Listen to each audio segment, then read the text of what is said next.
Los números de Perón, el Perón económico. Solo en 2 años lo han desorganizado todo. Hay una economía peronista, que no es ni keynesiana, ni liberal, ni marxista, ni ortodoxa, ni heterodoxa. Tampoco es un rejunte de la antipatria pirata para robar. Es peronista. Han desquiciado las finanzas estatales, derrochado las reservas financieras. Es trabajocéntrica, es el laburo por sobre el mercado. Los números de Perón.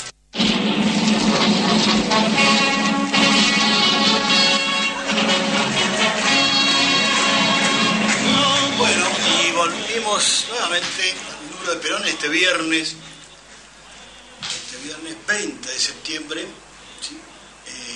Recordamos en este 20 de septiembre, metiendo un poco de efeméride, la sanción de la ley de contrato de trabajo que supo promover María Estela Martínez de Perón, Isabelita, este 20 de septiembre de 1974, ya había fallecido el general Perón, ahí el 1 de julio, y lanza esta ley, la 20.744, casualmente un 20 de septiembre, donde los trabajadores tuvieron un marco apropiado para las relaciones laborales, que defendía los derechos de trabajo. Así que saludos a la compañera allá en la distancia por esa lucha y haber logrado estas metas, ¿no? Que no se volvieron a repetir, lamentablemente. Nunca te olvides que lo único que un falso profeta, como decimos siempre, olido de izquierda o derecha, solo te puede dar más angustia, siempre más dolor, miseria y muerte. Y este primer bloque vamos a dedicarlo a que la política es geopolítica. La geopolítica es una disciplina que estudia las influencias de los factores geográficos, humanos, políticos, económicos, sociales y estatales en la acción política nacional e internacional, en las relaciones de poder entre los estados, la intercorrespondencia también de los actores privados e institucionales, no estatales, y las consecuencias de estas interrelaciones con el pueblo, del que formamos todos parte como Estado nacional. En nuestro caso como Estado argentino. Y desde hace más de 125 años fue acuñado está bien. Y hace 125 años fue acuñado por primera vez en 1899 por el politólogo y geógrafo sueco Rudolf Helien. Para Helien el Estado es un organismo vivo y el pueblo como sociedad, no el Estado, ¿sí? Que somos todos, un organismo vivo que varía minuto a minuto, siguiendo las leyes de la naturaleza, nace, crece, se desarrolla, se reproduce y muere. La geopolítica, entonces, es el estudio de los efectos de la geografía humana, de esta antropogeografía que nosotros enseñamos en los seminarios de conducción política. ¿Qué es esto de la geografía humana? Sobre la geografía física, sobre la ciencia y la práctica política y las relaciones nacionales e internacionales. La geopolítica, compañeros y compañeras, es un método de estudio de la política nacional e internacional. Cuando hablamos de geopolítica estamos hablando de política geográfica o geografía política, ¿sí? No definan la geopolítica como la política internacional, porque atañe también al territorio, a la geografía física nacional. En tal caso, es la interrelación entre la geografía humana y la geografía física. Por lo tanto, atañe tanto al territorio nacional como al internacional. La geografía, entonces, geopolítica es un método de estudio de la política nacional e internacional para comprender, explicar, planificar y predecir el comportamiento nacional e internacional a través de todas las variables sociogeográficas conocidas.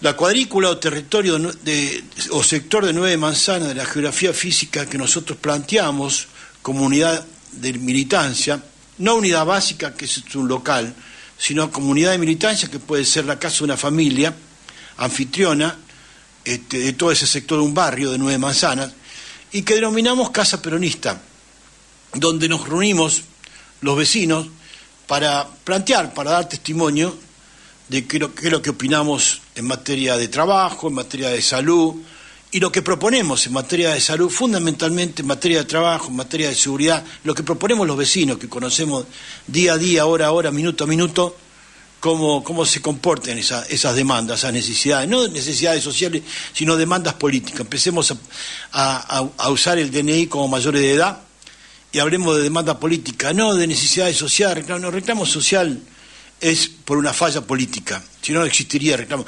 No hay reclamo social, ¿sí? Hay un sistema político que no tiene demanda del pueblo, ¿sí? Por lo tanto, como decía, pero el pueblo jamás se equivoca, y cuando ese sistema político anda como el culo, a veces termina peor, como decidiendo cosas peores como la que tenemos ahora con Milei. Reúne esta unidad de militancia que llamamos Casa Peronista dentro de la articulación, ¿sí?, de esos sectores, de esa construcción, de esa cuadrícula de 9 manzanas, los peronistas como unidad de militancia. La llamamos Casa Peronista y reúne una geografía humana, fíjense ustedes, 350 familias sobre esa geografía física, o un equivalente a 1.700 electores, que son 350 familias. Y lo he creado, adaptado, lo promoví yo, lo denominé yo, lo he creado adaptado a estos tiempos, siguiendo las enseñanzas de Juan Domingo Perón, con respecto a definir una unidad de acción u operación táctica para la conducción táctica orgánica del territorio, de esa geografía física sobre esa geografía humana sobre la geografía física. Está basada precisamente en un método científico que es el método de raster, para recopilar fácilmente el procesamiento, almacenamiento y visualización de los datos geográficos de humanos, ¿sí?, sobre la organización, movilización y el ordenamiento de los procesos políticos de la geografía humana, sobre el ordenamiento de la demanda política humana en bancos de ideas, proyecto, o sea, IP, ¿sí?, por cada casa peronista para el proceso de la promoción, ¿sí?, ascendente. Cuando hablamos de promoción ascendente, ¿de qué carajo estamos hablando?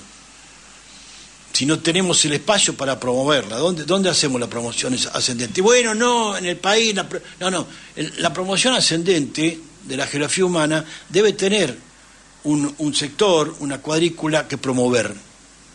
Esto no es una abstracción, un eufemismo, la promoción social. La promoción social ascendente existe y es un método de trabajo, ¿sí?, político. Para el proceso de la promoción ascendente tenemos ese banco de ideas proyectos, ¿sí?, en una casa peronista. A los programas de políticas públicas, en su posterior preparación técnica, luego de esta preparación humana, fundamental para el proceso político como promoción ascendente, como promoción social ascendente, a partir de un banco de ideas de una casa peronista, según el método de raster, que lo creó en 1839, el método hace rato que está, no lo descubrimos nosotros, ¿sí?, y que lo denominó Perón como casa peronista, ¿sí? Sobre la superficie geográfica física se representa la geografía humana, entonces, y para representarla se divide en porciones de 9 manzanas, y cada manzana es una celda sociogeográfica, malla o rejilla regular de acción y operación táctica, y cada celda ha de ser regular, delimitada por 4 cuadras de 4 calles que se interceptan, ¿sí?, y forman esa manzana, ¿sí?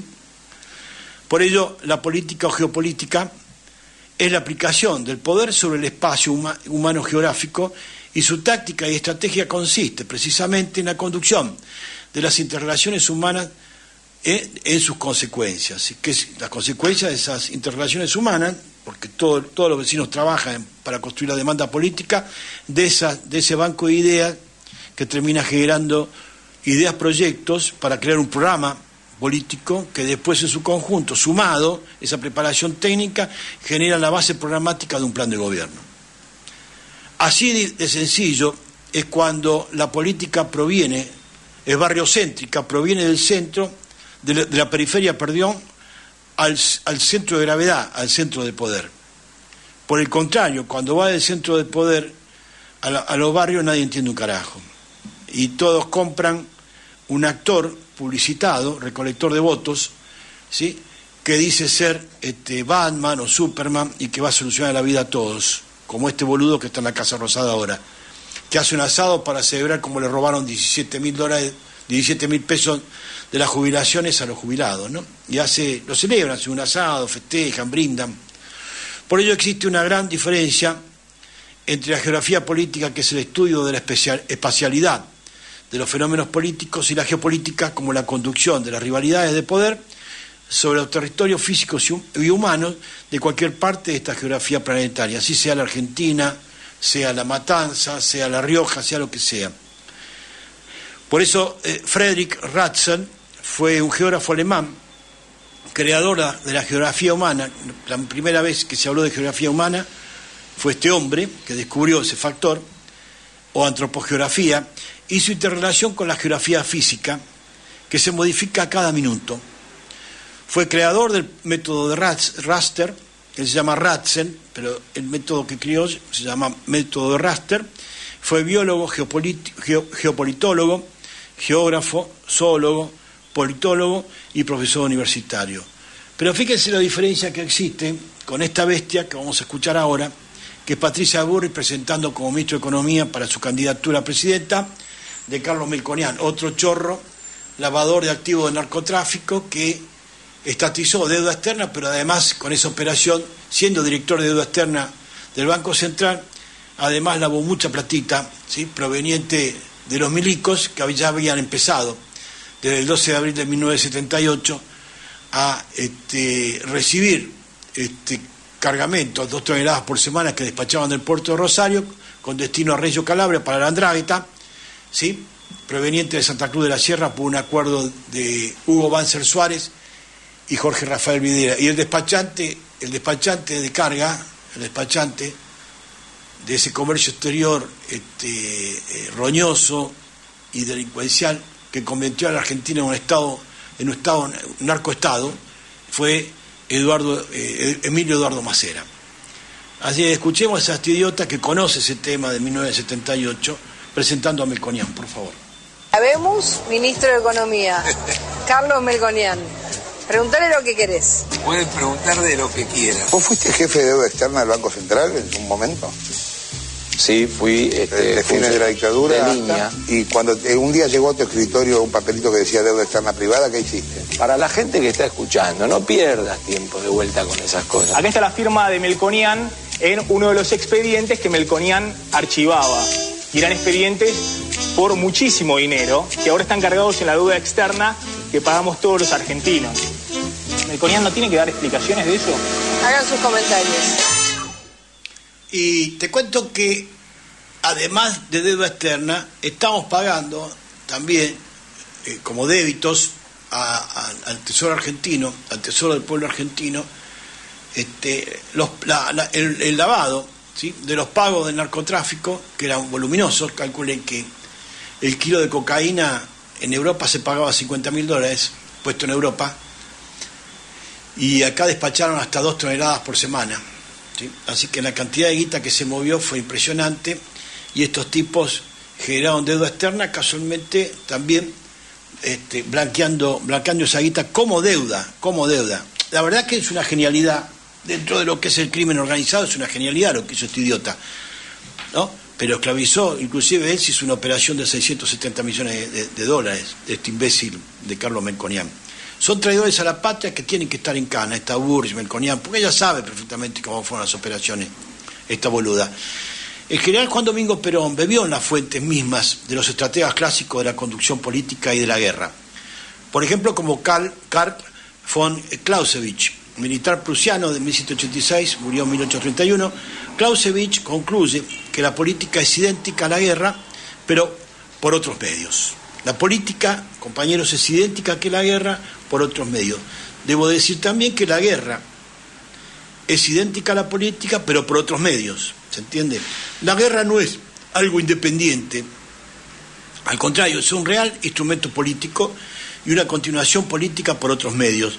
También a la inversa, porque la política es la guerra por otros medios. O sea, es el conflicto entre dos sectores antagónicos que se resuelven a través de la diplomacia, ¿sí?, a través de la política interna de los países o a través de la guerra también. Porque no existen enemigos permanentes, solo intereses continuos sobre los recursos de las obligaciones estatales, del consumo por necesidad de cada pueblo. Y acá prefieren condenar al hambre a la gente y pagarle al Fondo Monetario Internacional. estamos sufriendo una guerra económica. Y estos idiotas no tienen otra mejor idea que capitular, pasar la bandera blanca y pagar la deuda externa. Pero somos víctimas de una guerra económica que viene desde 1976, cuando fraguaron, como acabo de demostrarlo recién con Melconian, que dice, no hable de estas cosas que a la gente no le interesa. Cuando acabo de demostrar con ese audio de Carlos Melconian, de que esto fue absolutamente un delito de impunidad continuo. Entonces, venimos sufriendo hace 48 años una guerra económica, pero es una guerra, no es política económica, es una guerra económica. Entonces, que este boludo esté con ese totocaputo, sigue defendiendo a los enemigos de la Argentina de esa guerra económica. Estos son soldados de nuestros enemigos en esta guerra económica, ¿se entiende? ¿Sí? Por eso pagan la deuda externa, que es ilegítima, porque es un crimen la deuda externa argentina, ¿se entiende? Entonces estamos sufriendo una guerra económica como víctimas que nos lleva a tener la natural idea, la natural estadística de 2.850 pibes que se mueren por año, según la UNICEF, por desnutrición. Esas son las víctimas de esta guerra económica. Que estos boludos, como soldados, como cabos, este Caputi, este tarado que está en la Casa Rosada, defiende los intereses de nuestro enemigo. Pero esto es una guerra económica, ¿se entiende? ¿Sí? Y que se defiende sobre los recursos de las obligaciones estatales, del consumo por necesidad de cada pueblo. Esto es lo que se plantea. Por eso digo, no existen amigos o enemigos permanentes, solo intereses continuos sobre los recursos de las obligaciones estatales, del consumo por necesidad de cada pueblo. Eso es lo que se plantea en una guerra, ese conflicto, ese antagonismo. Fíjate dónde estamos parados nosotros. Clausewitz veía la guerra como la política, como el enfrentamiento entre dos estados, en los procesos donde se destacaba el sistema del centro de gravedad de los conflictos. Este punto del proceso de la conducción estratégica, que es capaz de dar un impulso a la propia fuerza en el momento de la decisión, porque no es necesario ser fuerte en todo momento, sino en el momento de la decisión.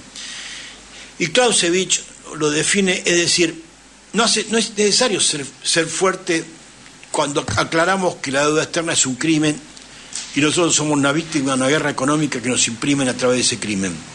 No hace falta ser fuerte siempre, sino en el momento que decidamos cómo no seguir pagando esta deuda externa. Ese es ese momento de decisión, y hay que encontrar el centro de gravedad o el centro de poder para poder llevar a cabo esa decisión.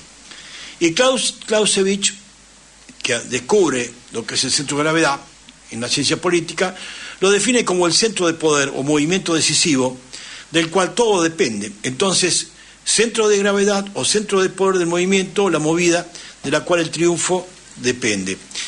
Y es la característica, la asociación estratégica de la idea con la realidad.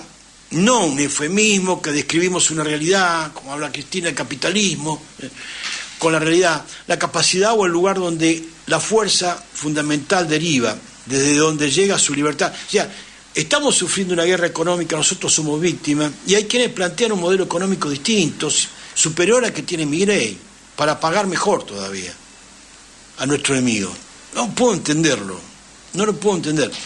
Es la característica, el centro de gravedad, ¿sí?, de la asociación estratégica de la idea con la realidad, la capacidad o el lugar desde donde la fuerza fundamental deriva, desde donde llega su libertad de acción orgánica, fuerza física en la acción táctica o en la voluntad de realizar la operación táctica necesaria para pelear y triunfar, no al pedo, sino para pelear y triunfar.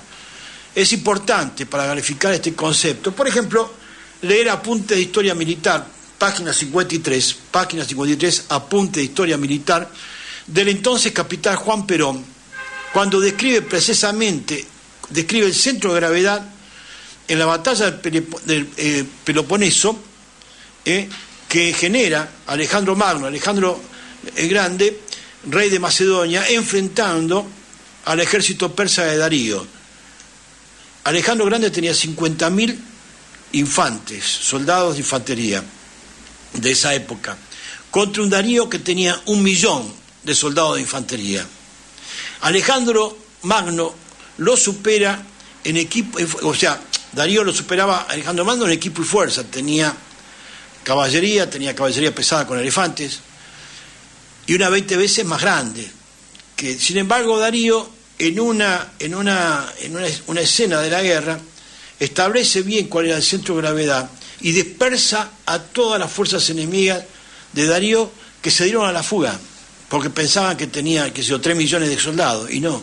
Fue un truco, fue una medida, fue un estratagema de Alejandro Magno que pone en fuga a todo el ejército completo de Darío de Babilonia, ¿no? El persa, ¿no es cierto?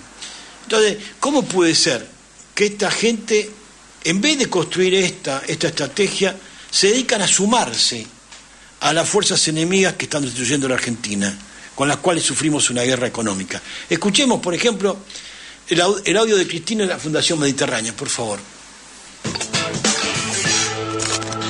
Lo saque. Lo que pasa es que el error parte de pensar que la gente los tiene en el colchón por el gobierno. La gente los tiene en el colchón por dos cosas. O porque no lo puede declarar, eso lo podrían solucionar con un blanqueo. Por la tele, 2 monedas de curso legal y forzoso, en este caso sería el peso y el dólar. El problema es que 2 monedas de curso legal y forzosa, el peso y el dólar... Cristina habla del dólar. Es tan errado el establecimiento del centro de poder, el centro de gravedad, en lo que plantea esta mujer, es tan errado que la usan como centro de gravedad para el enemigo, los usan en contra nuestro. ¿Por qué? ¿Cómo puede ser que el BRICS se aparta del dólar? Porque el dólar es una estafa desde su nacimiento fue una estafa, y esta mujer dice que la Argentina tiene un sistema bimonetario, de curso legal y forzoso con el dólar y el peso argentino. O sea, es tanto el lavado de cerebro que tiene esta gente, que aún haciendo el daño contra la Argentina, sostienen que es lo mejor, ¿sí? Ponelo de vuelta, por favor. En el colchón, que es a donde apuntan, porque es cierto que hay muchísimos argentinos, hay muchísimo dinero en el colchón, a que esos dólares que están los dólares que están afuera también, ¿no? El colchón y los de afuera, pero apuntan una gran masa de dólares en el colchón, que la gente los saque. Lo que pasa es que el error parte de pensar que la gente los tiene en el colchón por el gobierno. La gente los tiene en el colchón por dos cosas. O porque no lo puede declarar, eso lo podrían solucionar con un blanqueo, pero fundamentalmente porque hay gente que no quiere meter la plata en los bancos. De economía anterior se mencionaba mucho que vos te habías reunido con Melconian, que habías hablado con él, incluso decían que vos lo llamaste. Ya que lo mencionaste, pregunto si podés contar algo de esa conversación. Sí, claro. ¿Cómo no voy a poder contarlo? Sí, yo también leí como que yo había llamado, y la verdad que no. A mí me llamaron, esto fue junio del 22, sí. Primeros días de junio del 22 recibo un mensaje de un compañero, el doctor Zanini, para ser más claro, cordobés. Y ¿estás por acá, Carlos? Sí, allá arriba. Me debes estar odiando en estos momentos, pero lo lamento mucho. Me preguntó, lo lamento. No voy a decir lo que decía Clarín. Bueno, las cansadas, la verdad que no. Pero esta mujer va a la casa del enemigo a reunirse 5 horas como vicepresidenta de la Nación y además sostiene que el dólar es de curso legal y forzoso. Los rusos y el chino, Xi Jinping y Putin deben estar en pedo cuando crean una moneda de reservas como el BRICS, ¿no? Y ahora en octubre se reúnen 105 países para sumarse y abandonar el dólar. Están todos desesperados. Entonces a estos imbéciles los mandan como agoreros, además a desplegar todo lo que se llama guerra cognitiva, o sea, confundir los conceptos para que la gente piense al revés de lo que tiene que pensar. Eso es la guerra cognitiva, que es el instrumento de la guerra económica, ¿no es cierto? Porque si yo para robarte te tengo que decir que no, que yo soy una buena persona, que te voy a sumar, te voy a solucionar la vida, y te termino afanando. Entonces eso es guerra cognitiva. Lo otro es la ejecución del resultado o del botín de la guerra cognitiva, que es la guerra económica. Hoy mismo que el concepto, el libro de la guerra de Karl von Clausewitz, ese mismo concepto creado por Clausewitz y de Juan Domingo Perón, se expande sobre la geografía humana con otros recursos de estos medios políticos o de guerra. La lucha democrática interna, como la diplomacia externa, definen nuestro destino como Estado-nación y como país en términos de territorios y recursos. El centro de gravedad hoy se expande también en la guerra, o política cibernética o de las redes sociales, la manipulación de los medios de información, los medios de comunicación, la guerra o política cognitiva, como dije recién, y la guerra o política económica. Cuando digo la guerra o política es exactamente porque son sinónimos cuando sabemos que la guerra es la política por otros medios y la política es la guerra por otros medios. Con medios de presión, como el Fondo Monetario Internacional, si te parece que no es un instrumento de guerra, bueno. Los fondos buitres, la seducción liberal de los medios financieros que seducen a esta mujer, por ejemplo. Perón, como análisis y desarrollo, me inspira Clausewitz, pero me adapto a un medio cada día más novedoso donde se resuelven políticamente los conflictos, que son los entornos globalizados, donde la frontera entre la guerra y la paz, hoy, o el negro o blanco, es cada día más difusa, donde nace la zona gris, donde hacemos que estos conceptos, como que acabamos de escuchar de esta señora, se lleven y entiendan muy fácilmente en la base del pueblo, pero hay que aclarárselo.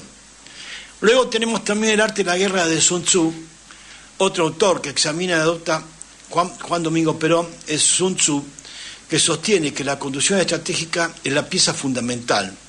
Perón como la fuente de Sun Tzu, que la guerra como la lucha política no es un choque brutal de fuerzas o discursos agresivos, la grieta y toda la mierda esta que vivimos durante 4 años, 5 años, que dividan y enfrentan los distintos sectores de un mismo pueblo hermano, un choque desmedido sobre la inteligencia donde la inteligencia no juega ningún papel, simplemente son discursos y boludeces.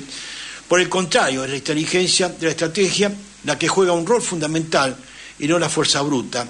Y esa estrategia se sirve de factores como la información, el secreto y la sorpresa, la economía de fuerza y la continuidad del esfuerzo, la flexibilidad de la conducción en la acción y la operación táctica por medio del sistema de persuasión, que es integrar el protagonismo de la militancia nominal y no anónima, una militancia que construye la política, hace el programa de poder desde el barrio al centro de gravedad, al centro de poder, y no del discurso, la bajada de línea, como dice esto boludo, para jugar con el enemigo. Escuchemos por lo menos el próximo audio de Cristina del Capitalismo. Porque esto que estamos viviendo, señores, no es capitalismo. Esto es un anarcocapitalismo financiero total, donde nadie controla a nadie. Entonces, los mercados financieros hoy están en los commodities y conviene en los commodities. Mañana, pasado mañana están en el petróleo, según cómo vaya el petróleo. Y pueden mañana dedicarse a los mercados de caramelos, si realmente tienen posibilidades de obtener un peso más, sin trabajar, sin producir y sin invertir, y sepan que si esto se profundiza, van a empezar a cuestionarse las democracias y las formas políticas actuales. Porque cuando la gente vea que la democracia no le da posibilidades de trabajo, de progreso, de tener casa, de salud, comienzan a cuestionar el funcionamiento del sistema político. ¿Quiénes vamos a financiar? ¿Vamos a seguir financiando a los brokers que solamente hacen derivados financieros o vamos a financiar a los que producen alimentos? Habla de trabajo, de economía real, de bienes y servicios y no de sanata financiera. No, la gente no se enfrenta, no está en disgusto con la democracia, está en disgusto con los mediocres y los ignorantes que, haciéndose los dirigentes, los descubridores de la economía, sirven al enemigo conscientemente, no es que son inconscientes, ¿sí? Sirven al enemigo en esta guerra económica que sufre la Argentina. Y esto nos enseñó Perón, y entonces, insisto, en una comprensión y discernimiento profundo del entorno, como del adversario y de la utilización de estrategias directas e indirectas para alcanzar los objetivos propios. Como si, por ejemplo, aquellos que interpretan que en la guerra o la ofensiva de Rusia contra Ucrania se trata solo de contabilizar las batallas ganadas por las pérdidas humanas. Dicen, viste que le bloquearon el decreto a Milei, vamos todavía. ¿Dónde? No se trata de contabilizar las batallas ganadas por las pérdidas humanas, los equipos, las armas que destruye Rusia. Entonces no entendieron nada. Sino además rápidamente habrán pensado por qué Rusia, siendo muy superior a Ucrania, no la aplasta de una vez y listo. Porque la guerra o la política es mucho más que el choque de dos voluntades, contrapuestas en forma brutal. Porque el conflicto y la contienda también es económica, es informativa, es tecnológica y es cognitiva. Como podemos ver y saber sobre la situación argentina, ¿no? Porque mientras este concepto, pues acá nunca llegó la guerra, flaco, hace 50 años que estamos sufriendo la guerra económica. Porque mientras este concepto, que es el arte de la guerra, se maneja, que manejaba Sun Tzu y destacaba Perón, hoy Xi Jinping, el presidente de la República Popular de China, despliega una conducción estratégica de política interna y externa, como planteo en los aspectos, como las medidas de acción o guerras híbridas, que no son fáciles de atribuir o conocer su autor o origen, como quebrar su estabilidad, su economía, su cohesión social o la toma de decisiones soberanas de su entorno de poder. Es decir, las acciones de obtener información, administrar secreto y producir sorpresa, acciones eficaces que actuando como causas produzcan las consecuencias deseadas. También planteo las acciones políticas o guerras conectivas, la apropiación del espacio y el territorio humano como los medios de convivencia que se utilizan, suponiendo que la publicidad popular construye el poder, según los imbéciles de hoy. Muchos imbéciles piensan de que teniendo un buen equipo de prensa el tipo tiene un poder político extraordinario. Y digo, de muchos intendentes del conurbano están convencidos de que sí, ¿eh? No se juntan con la gente de la puta vida. Entonces, en esa suposición, podríamos decir que Coca-Cola sería el gobierno de los últimos 50 años, porque mayor publicidad que Coca-Cola no tiene nadie. Entonces sucedió que adaptando la teoría de Sun Tzu a nuestro tiempo, separando la realidad de la ficción, combinando nuestros factores de desafavor, podemos aplicar la lógica pura. Y entonces nos merecemos una pausa musical. Vamos a escuchar los Blues de Perón, de Capusotto, pero también después un temita para despedirnos de María Betaña, que es Infinito Delirio llamado de sello, como dicen en portugués. Vamos, gracias. Estoy muy triste con esta economía liberal, generando plusvalía para la burguesía. Cuando comparo lo que ofrece el capitalismo, pienso, mejor Perón, mejor Perón, mejor Perón. Cuando comparo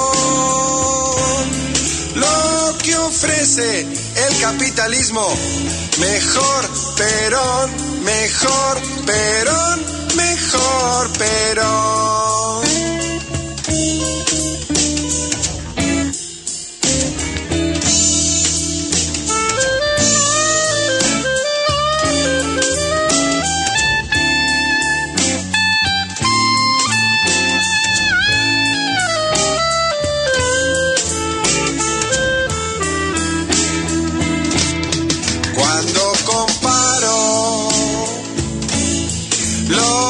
Ofrece el capitalismo, pienso, mejor Perón, mejor Perón, mejor Perón. Cuando comparo lo que ofrece el capitalismo, mejor Perón, mejor Perón.